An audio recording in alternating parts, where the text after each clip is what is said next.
Bonjour tout le monde, ici Alexandra Piché, je suis en direct de la capitale à Québec. Vous pouvez voir l'excellent décor ici, on est au 10e étage en plein devant le Parlement de Québec.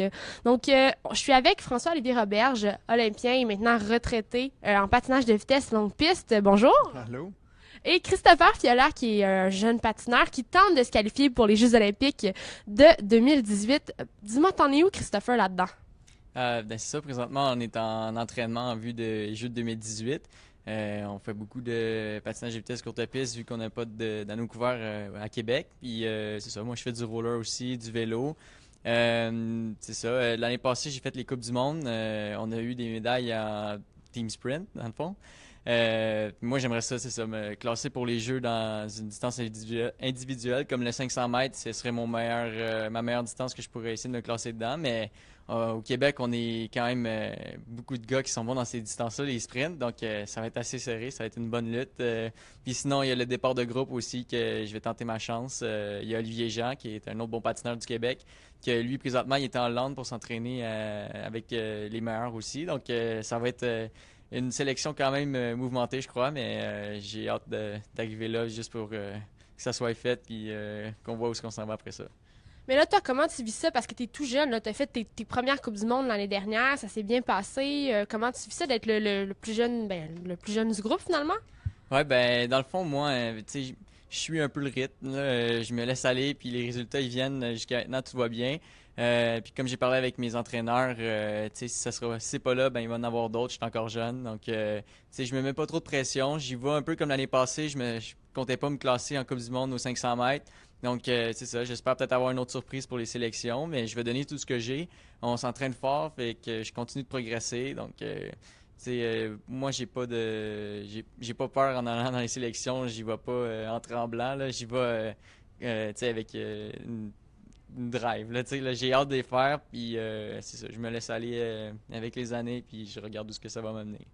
François-Olivier, t'as vécu ces moments-là, ces années, cette période pré-olympique. Est-ce que tu t'en souviens de ta première? Oui, oui, ben moi je l'ai vécu à 20 ans pour Turin, puis à 24 ans pour Vancouver. Puis c'est vrai ce que Christopher dit, quand tu arrives à ta première sélection olympique, la sélection c'est super stressant. C'est le moment le plus stressant parce que c'est là où ça passe, où ça casse. C'est une course à patin de vitesse, là, c'est ça, en longue piste. C'est une course, est-ce que je fais une course qui me permet d'aller aux Olympiques ou je finis cinquième à quelques centièmes des Olympiques, là. Donc, à 20 ans, à 21 ans, c'est vrai qu'il y a le côté on regarde juste en avant, puis on regarde pas vraiment en arrière.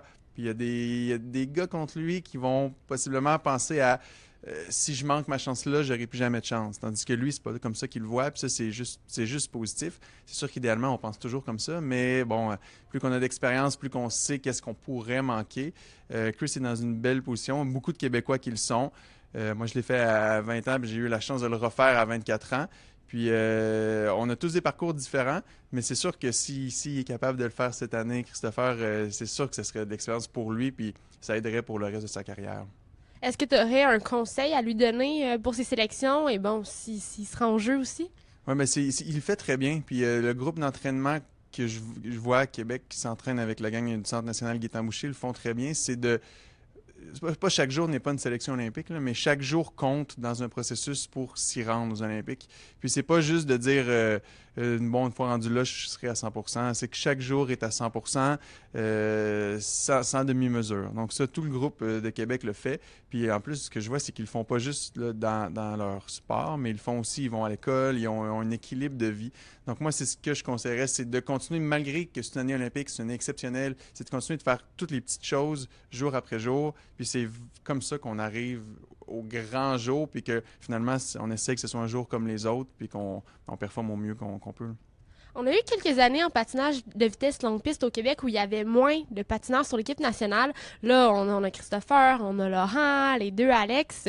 Vous êtes beaucoup. Comment ça se fait? Comment t'expliques ça, toi? Il y a même un truc qui est vraiment plaisant à voir comme fédération, c'est que c'est les filles aussi qui s'en viennent avec Noémie Fizet, avec Béatrice Lamarche. C'est des noms que vous allez entendre, vous avez entendu un peu, que vous allez continuer à entendre. Puis je pense que c'est vraiment l'effet de groupe. Ça a commencé, ben ça a commencé, ça n'a jamais arrêté depuis des années, là, mais on a vu un changement il y a quelques années quand Laurent Dubreuil a eu plusieurs médailles en Coupe du Monde. on dirait que ses coéquipiers se sont dit, ben nous, si on est capable. L'année d'après, c'était autour d'Alexandre Saint-Jean puis d'Alex Boisvert-Lacroix. Puis là, c'est les plus jeunes on dirait qu'ils mettent juste pas de limite. Puis ils ont, ils ont des super entraîneurs à Québec, une fédération qui leur supporte. Puis au Canada aussi, le niveau est tellement élevé que comme Christophe a dit, se classer aux Olympiques, c'est tellement difficile. Se classer en Coupe du Monde, c'est tellement difficile qu'une fois qu'on est classé, ben, on arrive dans les grands événements internationaux, puis ben, on est top 10 ou on est pas loin du podium. Fait que c'est vraiment le calibre des Québécois puis des Canadiens qui continuent. Puis là, je parle du longue piste, mais en courte piste, c'est ça depuis toujours. Là. C'est les Québécois qui se battent au championnat canadien. C'est tous des Québécois ou presque dans les 10 premières places. Puis c'est ça. C'est la force du groupe ensemble, c'est la force des entraîneurs, puis c'est une culture québécoise. On a un hashtag le patin vitesse QC, puis c'est vraiment ça. C'est une culture au Québec qu'on a dans notre sport, qu'on est chanceux de maintenir, puis de continuer à renchérir année après année. Toi, Christopher, comment tu as découvert le patinage de vitesse longue piste et pourquoi le longue piste? Ouais, ben dans le fond, moi j'ai commencé en courte piste quand j'étais plus jeune, à Montréal. On n'avait pas d'anneau de longue piste ou quoi que ce soit. Mais c'est ça, là, avec les années, j'ai fait de la courte piste, j'avais arrêté pendant un moment, puis là, j'étais revenu en courte piste, mais là, en 2012, en fait, je m'étais cassé la jambe droite en courte piste. Et là, c'est ça, j'ai essayé de revenir. Pendant l'été, je fais du roller, donc je suis revenu, tu sais, 3 jours après que le médecin m'a dit, tu sais, c'est beau, tout est beau. J'étais parti en Ontario, à Cambridge, faire un marathon en roller. Puis là, je me suis cassé la jambe gauche. Fait que ça s'est comme enchaîné ces deux événements-là. Puis là, après ça, il fallait que je fasse un choix. Tu sais, j'avais mes parents aussi c'est eux qui me supportent. Donc, c'est sûr qu'ils ont un poids dans mes choix de carrière. Hein. Donc, tu sais ça, là, on a fait des décisions un peu. J'ai essayé de revenir en courte piste après ça, mais mes chevilles étaient un peu plus faibles. J'avais de la difficulté à progresser comme je progressais. J'avais essayé un peu de longue piste avant. C'est ça, j'avais parlé à Grégor aussi. Puis là, j'ai essayé. Je suis venu à Québec de temps en temps. Je restais dans un camping au début. Puis je venais faire les entraînements la fin de semaine. Puis après ça, tu sais, j'ai évolué. Un hôtel, une chambre. Puis là, je suis en appartement. Puis là, ben, c'est wow! ça. Ouais, c'est ça. Il y a comme une progression avec les années. Puis je suis arrivé en longue piste. Comme aux derniers Jeux olympiques, c'est là que j'ai un peu commencé en longue piste. Puis j'ai juste pas arrêté de progresser. Puis c'est comme encourageant. Puis j'y vois encore que je suis capable de progresser. Donc c'est ça. Je suis resté accroché là-dessus. Là. Quand on se casse une jambe, après l'autre jambe, j'imagine que ça prend des activités pour s'occuper. Comment on fait pour passer au travers? C'est quand même très difficile. C'est dur sur le mental aussi. Mais c'est ça. Moi, je faisais de la guitare un peu pour me distraire. C'est ça. Là, ou ben, j'aime ça jouer aux jeux vidéo aussi. Donc, je passais un peu mon temps là-dessus. J'étais plus jeune aussi. Donc, c'est ça. J'allais au secondaire encore. Donc, c'est ça. Là, c'était comme des petits trucs par-ci par-là. Je me rappelle, j'avais une jambe cassée. Puis, on avait un voyage de fin d'année au secondaire. J'ai décidé d'y aller pareil, mais c'était à Boston. On a tout marché Boston. Moi, je l'ai fait en béquille. Donc, c'est ça. Là, je me limitais pas trop. Donc, ça s'est quand même bien fait, là. Bon, parlant de distraction, comment vous faites pour combattre le stress? Toi, de ton côté, comment tu fais?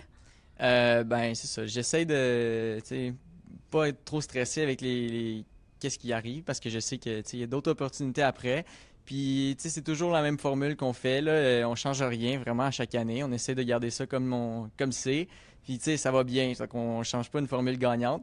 Puis, c'est ça, là, tu sais, on arrive dans chaque compétition, puis ça se ressemble tous. Puis, même, tu sais, niveau canadien, comme François il disait, il est vraiment très haut. Puis là, on arrive en Coupe du Monde, mais le niveau est presque aussi haut aussi. Donc, tu sais, on sait qu'on a la capacité de faire ce qu'on veut.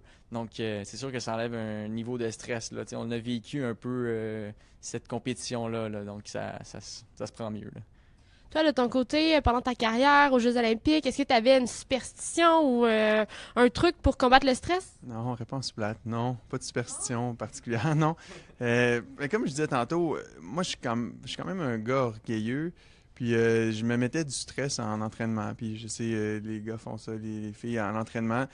Faut pas toujours le faire, là, mais c'est de se donner des défis à l'entraînement qu'on veut réaliser vraiment fort, puis quand tu les as pas, tu es quand même déçu. Donc là, tu arrives en compétition, puis ça devient la même chose. Tu arrives en sélection nationale, championnat canadien, Coupe du monde. C'est comme ça, c'est comme Christopher dit, c'est des étapes. On n'arrive pas... il y en a qui me disaient ça, parce que quand je suis allé aux Olympiques, là, mais j'avais des groupes d'amis qui étaient réunis chez nous, puis qui, après ça, ils m'ont dit, on peut pas croire le stress qu'on aurait eu à être sur la ligne de départ comme ça. Oui, mais on n'y arrive pas du jour au lendemain. T'sais. Quand on y arrive au jeu, on a 24 ans et plus, puis ça fait peut-être 15, 17, 18 ans qu'on fait du patin de vitesse. Donc, c'est vraiment étape par étape. Puis, c'est la beauté du sport. Puis, je pense que c'est pour ça que des entreprises comme la Capitale, puis la Fondation de l'athlète d'excellence, c'est ce qu'ils aiment quand ils reconnaissent le sport. C'est parce que les sportifs, c'est pas juste des machines à patiner vite ou à faire du vélo. C'est des gens qui apprennent à être performants dans un milieu précis, mais qui apprennent à s'adapter à plein de situations. Je pense que c'est ça que les entreprises recherchent. Puis, c'est pour ça qu'ils veulent s'associer avec des athlètes. Puis c'est pour ça qu'on fait des bons employés après nos carrières. Effectivement. Justement, toi, Christopher, qu'est-ce que tu aimerais faire plus tard dans ton après-carrière sportive? Est-ce que tu as une idée? Ben là, j'ai eu quand même un changement cette année là, avec où ce que je m'en allais dans ma carrière. J'allais pour aller en informatique, j'étais à l'université, mais là j'ai comme changé de trajet un peu. Mais j'envisageais peut-être un peu en communication. Je sais pas, comme je regarde Franco aussi, tu sais, c'est le fun. Tu restes dans le sport un peu, puis tu peux juste, comme aujourd'hui, Annie Pelletier est là, elle nous présente, elle reste dans l'environnement sportif. C'est que ça, j'aime quand même ça. C'est comme toute notre vie, en fait. On a été là-dedans tout le temps. Fait que c'est dur de se détacher de ça aussi. Puis nous, en tant qu'athlètes, ben, notre intérêt, il est tout dans le sport. Donc, c'est dur de penser à autre chose qu'on aimerait faire. Là. C'est toute notre vie. Là. C'est ça qu'on aime vraiment. Donc, c'est ça. Là.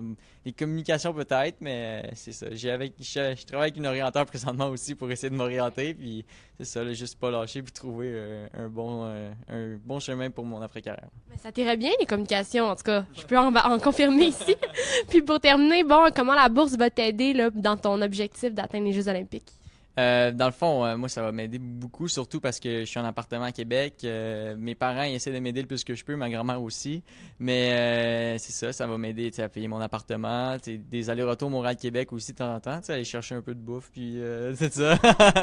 Mais oui, c'est ça. On a aussi beaucoup de voyages à Calgary. Là. On y va presque 5 à 6 fois par année là, parce qu'on n'a pas d'anneaux couverts ici. Donc, c'est ça. On n'a pas le choix de se déplacer à partir de le mois prochain, en fait, ou l'autre d'après. On devrait commencer à aller faire des entraînements à Calgary vu qu'ils vont voir la glace. On y va à coup de 2-3 semaines. Donc là, ça, c'est quand même coûteux aussi, là, le billet d'avion, l'hôtel. Ça se fait pas en camping, là. Non, c'est ça. J'emmènerai pas ma roulette à Calgary. Non, c'est ça. Ça nous aide beaucoup pour ça. C'est des petits montants qui nous aident à atteindre nos buts. Ben, merci beaucoup, la Capitale, d'aider des athlètes comme Christopher à quitter leur tente roulotte.